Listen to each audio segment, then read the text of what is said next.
ಎಲ್ಲರಿಗೂ ನಮಸ್ಕಾರ. ಸಿಂಹ ರಾಶಿಯವರೇ, ನೀವು ಈ ವಿಡಿಯೋವನ್ನು ನೋಡುತ್ತಿದ್ದರೆ ಇದು ಯಾದೃಚ್ಛಿಕವಲ್ಲ. ಈ ಕ್ಷಣ ನಿಮ್ಮ ಜೀವನದಲ್ಲಿ ಒಂದು ದೊಡ್ಡ ತಿರುವು ಬರಲು ಮುಂಚೆ ಬಂದಿರುವಂತ ದೈವ ಸಂಕೇತ ಇದು. ದಯವಿಟ್ಟು ಈ ವಿಡಿಯೋವನ್ನು ಒಂಟಿಯಾಗಿ ಶಾಂತ ಮನಸ್ಸಿನಿಂದ ಸಂಪೂರ್ಣವಾಗಿ ಕೇಳಿಸಿಕೊಳ್ಳಿ. ಮಧ್ಯದಲ್ಲಿ ಸ್ಕಿಪ್ ಮಾಡಬೇಡಿ. ಕಮೆಂಟ್ನಲ್ಲಿ ಓಂ ನಮಃ ಶಿವಾಯ ಎಂದು ಭಕ್ತಿಯಿಂದ ಬರೆಯಿರಿ. ವಿಡಿಯೋಗೆ ಒಂದು ಲೈಕ್ ಕೊಡಿ. ನಿಮ್ಮ ರಾಶಿಯವರಿಗೆ ಇದು ತಲುಪಲು ಸಹಾಯವಾಗುತ್ತದೆ, ಹಾಗೆ ನಮಗೂ ಪ್ರೇರಣೆ ಸಿಗುತ್ತದೆ. ಜೊತೆಗೆ ಇನ್ನೂ ನಮ್ಮ ಚಾನೆಲ್ ಅನ್ನು ಸಬ್ಸ್ಕ್ರೈಬ್ ಮಾಡ್ಕೊಂಡಿಲ್ಲ ಅಂದರೆ ಖಂಡಿತ ಈಗಲೇ ಸಬ್ಸ್ಕ್ರೈಬ್ ಮಾಡ್ಕೊಳ್ಳಿ. ಮೊದಲು ನಾವು ಸಿಂಹ ರಾಶಿಯವರ ಆತ್ಮ ಸತ್ಯವನ್ನು ನೋಡೋಣ. ನೀವು ಎಷ್ಟು ಒಳ್ಳೆಯವರು ಎಂಬುದು ನಿಮಗೆ ಗೊತ್ತಿದೆ, ಆದರೆ ನಿಮ್ಮ ಒಳ್ಳೆಯತನದಿಂದ ನೀವು ಎಷ್ಟು ನೋವು ಅನುಭವಿಸಿದ್ದೀರೋ ಅದು ದೇವರಿಗೆ ಮಾತ್ರ ಗೊತ್ತು. ನಿಮ್ಮ ಸಹನೆ, ನಿಮ್ಮ ಮೌನ, ನಿಮ್ಮ ತ್ಯಾಗ, ನಿಮ್ಮ ನಿಷ್ಠೆ ಇವುಗಳೆಲ್ಲ ಪರೀಕ್ಷೆಯ ಅವಧಿಯಲ್ಲಿ ಇತ್ತು. ಆದರೆ ಈಗ ಆ ಎಲ್ಲ ಪರೀಕ್ಷೆಗಳು ಮುಗಿದಿವೆ. ಫಲಿತಾಂಶಗಳು ಪ್ರಾರಂಭವಾಗುತ್ತಿವೆ. ಕಳೆದ 3 ವರ್ಷದ ಕರ್ಮಫಲ, ಒಂದು ನಂಬಿಕೆಯ ಗಾಯ. ನೀವು ನಂಬಿದ ವ್ಯಕ್ತಿಯೇ ನಿಮ್ಮ ಮನಸ್ಸಿಗೆ ನೋವು ಕೊಟ್ಟರು. ಕುಟುಂಬ, ಪ್ರೀತಿ, ಸ್ನೇಹ ಯಾವುದಾದರೂ ಆಗಿರಬಹುದು. ನೀವು ಅಳಲಿಲ್ಲ, ಆದರೆ ನಿಮ್ಮ ಮೌನವೇ ಎಲ್ಲವನ್ನೂ ಹೇಳುತ್ತಿತ್ತು. 2, ಆರ್ಥಿಕ ಒತ್ತಡ. ಹಣ ಸಂಪಾದನೆ ನಿಂತಿಲ್ಲ, ಆದರೆ ಹಣ ಕೈಯಲ್ಲಿ ಉಳಿಯಲಿಲ್ಲ. ಇದು ನಿಮ್ಮ ತಪ್ಪಲ್ಲ, ಇದು ಕರ್ಮದ ಪರೀಕ್ಷೆ. 3, ಜನರ ನಡುವೆ ಒಂಟಿತನ. ಜನರ ಮಧ್ಯೆಯೇ ಇದ್ದರೂ ಒಳಗೆ ನೀವು ಒಂಟಿಯಾಗಿದ್ದೀರಿ. ಯಾರಿಗೂ ನಿಮ್ಮ ಮನದ ಮಾತು ಹೇಳಲಿಲ್ಲ. ಭಯ, ಮತ್ತೆ ಗಾಯವಾಗಬಹುದು ಎಂಬ ಭಯ ನಿಮಗೆ. ಈ 3 ವರ್ಷ ವ್ಯರ್ಥವಾಗಿಲ್ಲ. ಇದು ನಿಮ್ಮ ಆತ್ಮಶಕ್ತಿಯನ್ನು ಹೆಚ್ಚಿಸಲು ನಡೆದಿರುವುದು. ದೇವರು ಏಕೆ ವಿಳಂಬ ಮಾಡಿದರು ಎಂದು ಈಗ ಹೇಳುತ್ತೇನೆ ಕೇಳಿ. ನೀವು ಕೇಳಿದ್ದು ಸಣ್ಣ ವರವನ್ನಲ್ಲ, ನಿಮಗೆ ಸಿಗೋದು ಕೂಡ ತಾತ್ಕಾಲಿಕ ಸಂತೋಷವಲ್ಲ, ನಿಮ್ಮ ಜೀವನವೇ ಬದಲಾಗುವಂತಹ ಮಹತ್ತರ ಅವಕಾಶ. ದೇವರು ಮೊದಲು ನಿಮ್ಮ ಸುತ್ತಲಿನ ತಪ್ಪು ಜನರನ್ನು ದೂರ ಮಾಡಿದರು. ನಿಮ್ಮ ಒಂಟಿತನದಲ್ಲೇ ನಿಮ್ಮ ಶಕ್ತಿ ಪರಿಚಯ ಮಾಡಿದರು. ವಿಳಂಬ ಅನ್ನುವುದು ಶಿಕ್ಷೆ ಅಲ್ಲ, ಅದು ರಕ್ಷಣೆ ಎಂದು ನೆನಪಿಟ್ಟುಕೊಳ್ಳಿ. ಈ ತಿಂಗಳಿನಲ್ಲಿ ಕೆಲವು ದಿನಗಳು ನಿಮಗೆ ಅದ್ಭುತವಾದ ಅದೃಷ್ಟವನ್ನು ಕೊಡುತ್ತದೆ. ಅದರಲ್ಲಿ 1ನೇಯದು ಫೆಬ್ರವರಿ 23. ಇದು ವಿಧಿ ತಿರುವಿನ ಸಮಯ.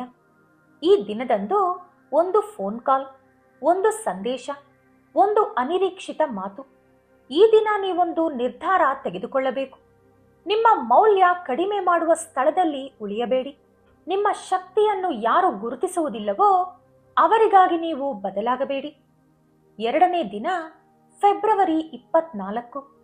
ಆತ್ಮವಿಶ್ವಾಸದ ಪುನರಾಗಮನ. ಈ ದಿನ ನಿಮ್ಮೊಳಗೆ ಬದಲಾವಣೆ ನಡೆಯುತ್ತದೆ. ನಿಮ್ಮ ಮಾತುಗಳಿಗೆ ಗೌರವ ಹೆಚ್ಚಾಗುತ್ತದೆ. ನಿಮ್ಮ ನಿರ್ಧಾರಗಳಿಗೆ ಬೆಂಬಲ ಸಿಗುತ್ತದೆ. ನಾನು ಮಾಡಬಲ್ಲೆ ಅನ್ನೋ ಆತ್ಮವಿಶ್ವಾಸ ನಿಮ್ಮೊಳಗೆ ಹೆಚ್ಚುತ್ತದೆ. ಇದು ದೇವರ ಒಳಗಿನ ವರ.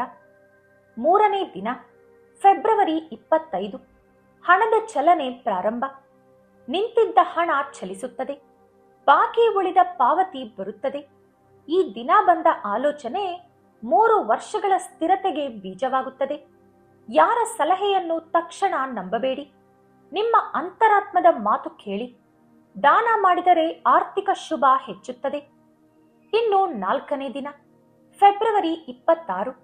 ಮಹಾ ಅದೃಷ್ಟದ ಬಾಗಿಲು ತೆರೆಯುತ್ತದೆ. ಒಂದು ಅವಕಾಶ ನಿಮ್ಮ ಬಾಗಿಲು ತಟ್ಟುತ್ತದೆ. ಉದ್ಯೋಗ, ವ್ಯವಹಾರ, ಗೌರವ ಮರಳಿ ಪಡೆಯುವುದು. ಭಯದಿಂದ ಹಿಂದೆ ಸರಿಯಬೇಡಿ. ಇನ್ನು ನಿಮ್ಮ ಪ್ರೀತಿ ಜೀವನದ ಬಗ್ಗೆ ನೋಡೋಣ. ನೀವು ಯಾರನ್ನಾದರೂ ಪ್ರೀತಿಸಿದರೆ ಸಂಪೂರ್ಣವಾಗಿ ಪ್ರೀತಿಸುತ್ತೀರಿ, ಆದರೆ ಅದೇ ಪ್ರೀತಿಯಲ್ಲಿ ಹೆಚ್ಚು ನೋವು ಅನುಭವಿಸಿದ್ದೀರಿ. ಈ ಬಾರಿ ನಿಮ್ಮ ಮೌಲ್ಯ ಅರ್ಥ ಮಾಡಿಕೊಳ್ಳುವ ವ್ಯಕ್ತಿ ನಿಮ್ಮ ಜೀವನದಲ್ಲಿ ಬರುತ್ತಾರೆ. ಹೊಸ ಪ್ರೀತಿ ಅಥವಾ ಹಳೆ ಸಂಬಂಧಕ್ಕೆ ಹೊಸ ಜೀವ ಬರಬಹುದು. ಭಯದಿಂದ ಈ ಅವಕಾಶವನ್ನು ತಳ್ಳಿಬಿಡಬೇಡಿ. ಇನ್ನು ಮದುವೆಯ ಬಗ್ಗೆ ನೋಡಿದರೆ ಸಿಂಹ ರಾಶಿಗೆ ಮದುವೆ ವಿಳಂಬವಾಗುವುದು ಸಾಮಾನ್ಯ. ಇದಕ್ಕೆ ಕಾರಣ ನೀವು ಸಾಮಾನ್ಯ ಸಂಬಂಧವನ್ನು ಬೇಡ ಅಂದುಕೊಳ್ಳುವುದು. ನಿಮಗೆ ಗೌರವ, ನಂಬಿಕೆ ಮತ್ತು ಆಳವಾದ ಬಾಂಧವ್ಯ ಬೇಕು. ಫೆಬ್ರವರಿ ಅಂತ್ಯದಿಂದ ಬಲವಾದ ವಿವಾಹ ಯೋಗ ಇದೆ. ಇನ್ನು ಉದ್ಯೋಗ ಮತ್ತು ವ್ಯವಹಾರದ ವಿಷಯಕ್ಕೆ ಬಂದರೆ ನಿಮ್ಮ ಶ್ರಮ ಇನ್ನು ಮುಂದೆ ಗುರುತಿಸಲಾಗುತ್ತದೆ. ನಿಮಗೆ ಮೇಲಧಿಕಾರಿಗಳ ಬೆಂಬಲ ಸಿಗುತ್ತದೆ. ಹೊಸ ಹೊಸ ಜವಾಬ್ದಾರಿಗಳು ಬರುತ್ತದೆ. ವ್ಯವಹಾರದಲ್ಲಿ ಹೊಸ ಒಪ್ಪಂದ ನಡೆಯುತ್ತದೆ. ಆದರೆ ಇಲ್ಲಿ ನೀವು ಹಿಂದೆ ಸರಿಯಲು ಹೋಗಬೇಡಿ. ಈ ತಿಂಗಳಿನಲ್ಲಿ ಶತ್ರುಗಳ ಮುಖವಾಡ ತೆರೆಯುತ್ತದೆ. ಸಿಂಹರಾಶಿಯವರ ಜೀವನದಲ್ಲಿ ಶತ್ರುಗಳು ಹೊರಗಡೆ ಇರುವುದಿಲ್ಲ. ನಿಮ್ಮ ಹತ್ತಿರದವರೇ ನಿಮಗೆ ಪರಮ ಶತ್ರುಗಳು. ನಿಮ್ಮ ಹತ್ತಿರದವರೇ ನಿಮಗೆ ನೋವು ಕೊಟ್ಟರು. ಈಗ ಅವರ ಮಾತು ಅವರಿಗೆ ಸಮಸ್ಯೆಯಾಗುವ ಕಾಲ ಬಂದಿದೆ. ನಿಮ್ಮ ಸತ್ಯ ನಿಮಗೆ ರಕ್ಷಣೆಯಾಗಿ ನಿಲ್ಲುತ್ತದೆ. ಇಲ್ಲಿ ಪ್ರತೀಕಾರ ಬೇಡ. ನಿಮ್ಮ ಬೆಳವಣಿಗೆಯಿಂದ ಅವರಿಗೆ ಉತ್ತರ ಕೊಡಿ. ಇನ್ನು ಕುಟುಂಬದ ವಿಷಯಕ್ಕೆ ಬಂದರೆ ಈ ತಿಂಗಳಿನಲ್ಲಿ ನಿಮ್ಮ ಮನೆಯ ಒತ್ತಡ ಕಡಿಮೆಯಾಗುತ್ತದೆ. ಸ್ಪಷ್ಟವಾದ ಮಾತುಕತೆ ನಡೆಯುತ್ತದೆ. ನಿಮ್ಮ ಮಾತಿಗೆ ನಿಮ್ಮ ಕುಟುಂಬದಲ್ಲಿ ಬೆಲೆ ಹೆಚ್ಚಾಗುತ್ತದೆ. ನಿಮ್ಮ ಮನೆಯ ವಾತಾವರಣದಲ್ಲಿ ಶಾಂತಿ ಮೂಡುತ್ತದೆ. ಇನ್ನು ಆರೋಗ್ಯದ ಬಗ್ಗೆ ನೋಡುವುದಾದರೆ ಈ ತಿಂಗಳಿನಲ್ಲಿ ಆಲಸ್ಯ, ನಿದ್ರೆಯ ಕೊರತೆ, ಮನಸ್ಸಿನ ಒತ್ತಡ ನಿಮಗೆ ಜಾಸ್ತಿಯಾಗಿತ್ತು. ಆರೋಗ್ಯವನ್ನು ನಿರ್ಲಕ್ಷಿಸಬೇಡಿ. ಸರಿಯಾದ ಸಮಯಕ್ಕೆ ಸರಿಯಾದ ಆಹಾರ ತಿನ್ನಿ. ಹೆಚ್ಚು ನೀರು ಕುಡಿಯಿರಿ. ತುಂಬಾ ಹೊತ್ತು ನಿದ್ದೆ ಮಾಡಿ. ಮಾನಸಿಕ ಶಾಂತಿಗಾಗಿ ಯೋಗ, ಧ್ಯಾನ ಮುಂತಾದವುಗಳನ್ನು ಮಾಡಿ. ಇನ್ನು ಈ ತಿಂಗಳಿನಲ್ಲಿ ಆಧ್ಯಾತ್ಮಿಕ ಜಾಗೃತಿ ಎಚ್ಚರಗೊಳ್ಳುತ್ತದೆ. ಈ ಕಾಲದಲ್ಲಿ ನಿಮ್ಮ ಮನಸ್ಸಿನಲ್ಲಿ ಶಿವನ ನಾಮಸ್ಮರಣೆ ಹೆಚ್ಚಾಗುತ್ತದೆ. ಕೃಷ್ಣನ ಬಗ್ಗೆ ಕೂಡ ಚಿಂತನೆ ಬರಬಹುದು. ಇದು ಕೂಡ ಯಾದೃಚ್ಛಿಕವಲ್ಲ. ಇದು ದೇವರು ನಾನಿದ್ದೇನೆ ಎಂದು ನಿಮಗೆ ಹೇಳುತ್ತಿರುವಂತಹ ಸಂದೇಶ. ಈ ತಿಂಗಳಿನಲ್ಲಿ ಶಿವಾರಾಧನೆ ನಿಮಗೆ ವಿಶೇಷ ಫಲ ಕೊಡುತ್ತದೆ. ಸಿಂಹರಾಶಿಗೆ ಅಧಿಪತಿ ಸೂರ್ಯ. ಸೂರ್ಯನ ಆರಾಧ್ಯ ದೇವರು ಶಿವ. ಹಾಗಾಗಿ ಪ್ರತಿ ಸೋಮವಾರ ಶಿವಾಲಯಕ್ಕೆ ಹೋಗಿ ಪಂಚಾಮೃತ ಅಥವಾ ಶುದ್ಧ ನೀರಿನಿಂದ ಅಭಿಷೇಕ ಮಾಡಿಸಿ. ಸಾಧ್ಯವಾಗದಿದ್ದರೆ ನಿಮ್ಮ ಮನೆಯಲ್ಲೇ ಶಿವಲಿಂಗಕ್ಕೆ ಪ್ರತಿ ಸೋಮವಾರ ನೀರು ಅಥವಾ ಪಂಚಾಮೃತದಿಂದ ಅಭಿಷೇಕ ಮಾಡಿ. ಹಾಗೆ ಪ್ರತಿ ಸೋಮವಾರದಂದು ಶಿವಲಿಂಗಕ್ಕೆ ಬಿಲ್ವಪತ್ರೆಯನ್ನು ಅರ್ಪಿಸಿ. ಇದು ಕೂಡ ನಿಮ್ಮ ಮನೆಯಲ್ಲಿ ಅಥವಾ ದೇವಸ್ಥಾನದಲ್ಲಿ ಅರ್ಪಿಸಬಹುದು. ಇನ್ನು ನೀವು ಜಪಿಸಬೇಕಾದಂತ ಮಂತ್ರಗಳು: ಪ್ರತಿದಿನ ಬೆಳಿಗ್ಗೆ ಎದ್ದ ನಂತರ ಸ್ನಾನ ಮಾಡಿಕೊಂಡು ಭಕ್ತಿಯಿಂದ ಓಂ ನಮಃ ಶಿವಾಯ ಎಂದು 21 ಅಥವಾ 108 ಬಾರಿ ಜಪ ಮಾಡಿ. ಹಾಗೆ ನೀವು ಓಂ ಮಹಾದೇವಾಯ ನಮಃ ಎಂದು 108 ಬಾರಿ ಜಪ ಮಾಡಿ. ಹಾಗೆ ನಿಮಗೆ ಅಪಾಯದ ಸೂಚನೆ ಅಥವಾ ಯಾವುದಾದರೂ ಭಯ ಅಥವಾ ಆರೋಗ್ಯದ ಸಮಸ್ಯೆ ಇದ್ದರೆ ಮಹಾಮೃತ್ಯುಂಜಯ ಮಂತ್ರವನ್ನು 21 ಬಾರಿ ಜಪ ಮಾಡಿ. ಈ ಎಲ್ಲಾ ಮಂತ್ರಗಳನ್ನು ಈ ತಿಂಗಳು ಮುಗಿಯುವವರೆಗೂ ಪ್ರತಿದಿನ ತಪ್ಪದೆ ಜಪ ಮಾಡಿ.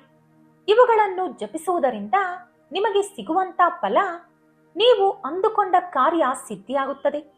ನಿಮ್ಮ ಆರೋಗ್ಯ ಸುಧಾರಣೆಯಾಗುತ್ತದೆ. ಶತ್ರು ಭಯ ನಿವಾರಣೆಯಾಗುತ್ತದೆ. ಹಾಗೆ ನಿಮ್ಮ ಶತ್ರುಗಳು ಕೂಡ ದೂರಾಗುತ್ತಾರೆ. ನಿಮಗೆ ಮನಃಶಾಂತಿ ಸಿಗುತ್ತದೆ. ಇನ್ನು ಈ ತಿಂಗಳಿನಲ್ಲಿ ನಿಮಗೆ ಕೆಲವು ಸಂಕೇತಗಳು ಕನಸಿನ ಮೂಲಕ ಬರುತ್ತದೆ. ನಿಮ್ಮ ಕನಸಿನಲ್ಲಿ ಶಿವ, ಕೃಷ್ಣ, ಬೆಳಕು, ನದಿ ಅಥವಾ ಎ ಅಕ್ಷರ ಕಾಣಿಸಬಹುದು. ಇವುಗಳನ್ನು ನಿರ್ಲಕ್ಷ್ಯ ಮಾಡಬೇಡಿ. ಪ್ರತಿಯೊಂದಕ್ಕೂ ಒಂದು ಸಂಕೇತ ಇದೆ. ಹಾಗೆ ನಿಮ್ಮ ಜೀವನದಲ್ಲಿ ಎ ಅಕ್ಷರದ ವ್ಯಕ್ತಿಯ ಪ್ರಮುಖ ಪಾತ್ರ ಇದೆ.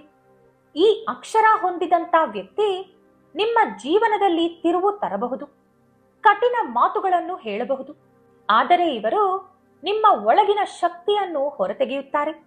ಹಾಗಂತ ಇವರನ್ನು ತಕ್ಷಣ ನಂಬಲು ಹೋಗಬೇಡಿ.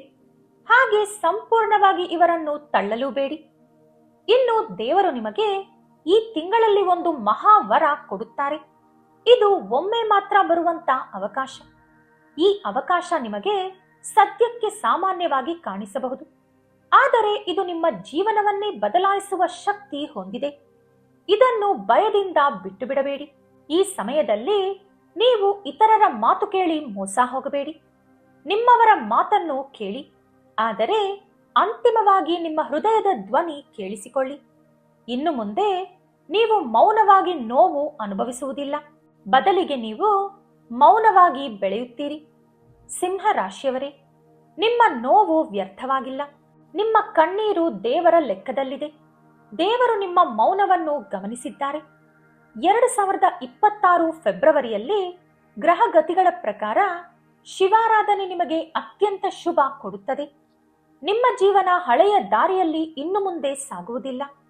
ಹೊಸ ಅಧ್ಯಾಯ ಆರಂಭವಾಗುತ್ತದೆ. ಈ ವಿಡಿಯೋ ನಿಮ್ಮ ಹೃದಯ ಮುಟ್ಟಿದ್ದರೆ ದಯವಿಟ್ಟು ಕಮೆಂಟ್ ಮಾಡಿ, ವಿಡಿಯೋಗೆ ಒಂದು ಲೈಕ್ ಕೊಡಿ. ಹಾಗೆ ನಿಮ್ಮ ಸ್ನೇಹಿತರು, ಸಂಬಂಧಿಕರೊಂದಿಗೆ ವಿಡಿಯೋ ಹಂಚಿಕೊಳ್ಳಿ. ನಮ್ಮ ಚಾನೆಲ್ ಅನ್ನು ಸಬ್ಸ್ಕ್ರೈಬ್ ಮಾಡಿಕೊಂಡು ಬೆಲ್ ಐಕಾನ್ ಒತ್ತಿ. ನಿಮ್ಮ ಎಲ್ಲಾ ದುಃಖಗಳು ದೂರಾಗಲಿ. ನಿಮ್ಮ ಮನೆಯಲ್ಲಿ ಶಾಂತಿ ನೆಲೆಸಲಿ. ಪರಮೇಶ್ವರನ ಕೃಪೆ ಸದಾ ನಿಮ್ಮ ಮೇಲಿರಲಿ ಎಂದು ನಾನು ಆ ದೇವರಲ್ಲಿ ಬೇಡಿಕೊಳ್ಳುತ್ತೇನೆ. ಮತ್ತೊಂದು ವಿಡಿಯೋದೊಂದಿಗೆ ಪುನಃ ಭೇಟಿಯಾಗೋಣ. ಧನ್ಯವಾದಗಳು.